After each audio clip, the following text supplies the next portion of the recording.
స్వామియే శరణమయ్యప్ప భూతనాథ సదానంద సర్వభూత దయాపర రక్ష రక్ష మహాభాగో శాస్త్రేతుభ్యం నమో నమః. ఎంతోమందికి ఎన్నో ధర్మ సందేహాలు ఉంటాయి.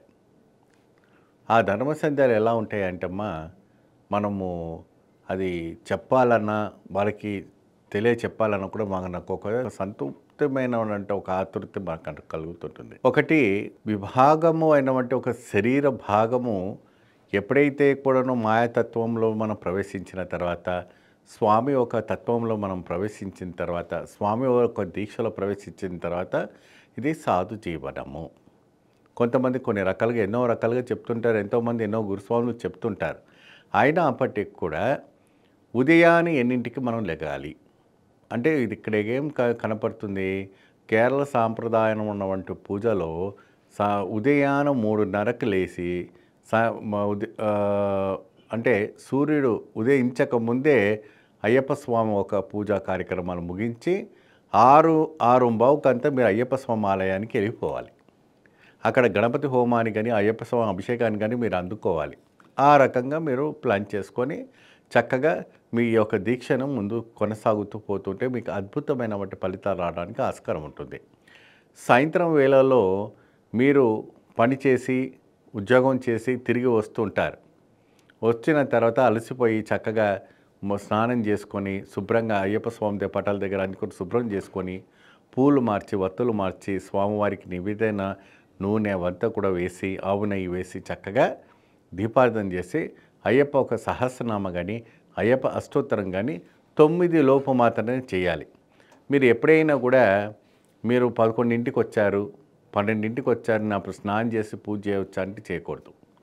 మీ ఇంట్లో మీ అమ్మ ఉంటారు, నాన్న ఉంటారు కదా, వాళ్ళకి చెప్పండి, వాళ్ళకు దీపార్థన చేయమని చెప్పండి. వాళ్ళు దైవతో సమానము ఏమండి. లేదా మీ ఆవిడ ఉంటుంది, శుభ్రంగా ఆవిడ కూడా స్నానం చేసి చక్కగా దీపార్థన చేయమని చెప్పండి. ఇంటికి లక్ష్మీదేవి, ఈ అయ్యప్ప స్వామి, గణపతి స్వామి, సుబ్రహ్మణ్య స్వామి ఎవరు కూడా కోపారాడు. ఆ ప్రదోష కాలంలో మీరు దీపార్థన కందలేని సమయంలో ఉంటే ఈ యొక్క ధర్మ సందేహాలు యూజ్ చేసుకోవచ్చు. మరి ఒక ధర్మ సందేహం ఎప్పుడైనా, స్వామి నాకు ఎక్కువ శాతం గోర్లు బాగా పెరిగిపోయాయి, వెంట్రుకలు బాగా పెరిగిపోయింది, అది ఎక్కడ పడితే అక్కడ బాగా నాకు రాసుకుపోతుంది, తినేటప్పుడు కూడా పెదవులు కోసుకుపోతుంది, కాబట్టి ఆ గోర్లన్నీ కూడా సులభంగా నేను కత్తిరించుకోవచ్చు అంటే పొరపాటున కూడా చేయకూడదు. అది మహాపాపం, మహాదోషం.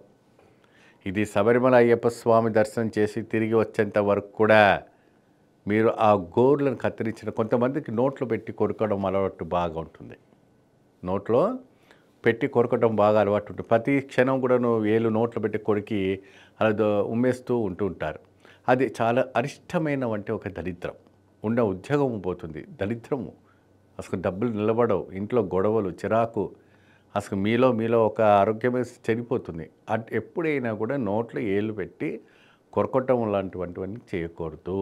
అది ఎప్పుడు ఏంది సందర్భం అనేది ఒకానొక సందర్భం వచ్చినప్పుడు నేను తప్పకుండా చెప్తాను. కానీ గోర్లు మాత్రం వ్రతము నియమాల్లో పాటించే సమయంలో మాత్రమే మీరు కత్తిరించకూడదు. అది మహాపాపం.